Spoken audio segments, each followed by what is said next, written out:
Почитувани, владата на СДСМ и Зоран Заев продолжуваат да ги лажат и манипулираат граѓаните на Република Македонија.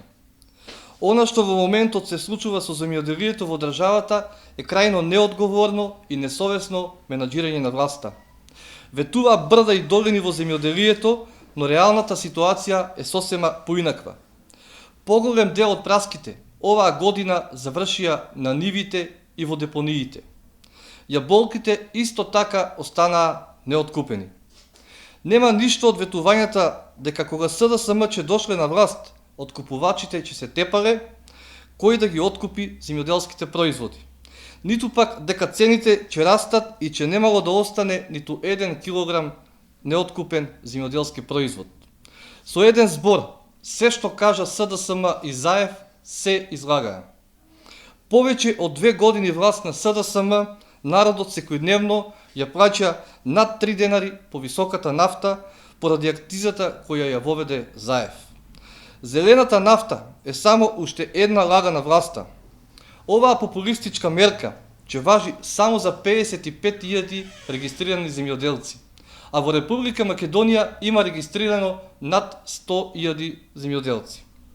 Затоа јавно го прашуваме Заев и министерот за земјоделие Димковски, дали со оваа мерка ќе се задоволат само апетитите на партиските послушници на СДСМ, додека другите земјоделци мака мачат. 500 денари нафта за 1 хектар земјоделско стопанство кој има лозови или овошни насади е целосно подценување на маката и трудот на земјоделецот. Власта нема идеја, ниту концепт за грозието. Според неофицијални информации, се предвидува винариите во Тиквешијата да не извршат откуп на грозие со целосниот свој капацитет, со што над 40 милиони килограми на грозие ќе останат на нивите. Наместо да ги решаваат реалните проблеми во земјоделието, власта на СДСМ и Заев спроведуваат политички прогон на вработените во Министерството за земјоделство, шумарство и водостопанство.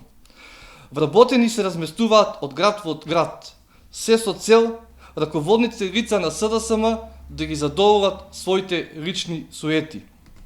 Господа од СДСМ, уште колку години власт ќе ви треба за конечно да го испратите ветениот денар за килограм предадено грозие од минатата година?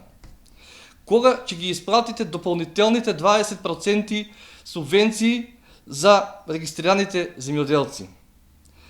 Кога ќе почнете на дело да ја спроведувате мерката млад земјоделец? Кога ќе ги обештетите лозарите од винариите по Вардарие и Стефани винарија, или тоа беше уште еден политички трик на власта за председателските избори? Докаде е реализацијата на ИПАР програмата за земјоделската механизација?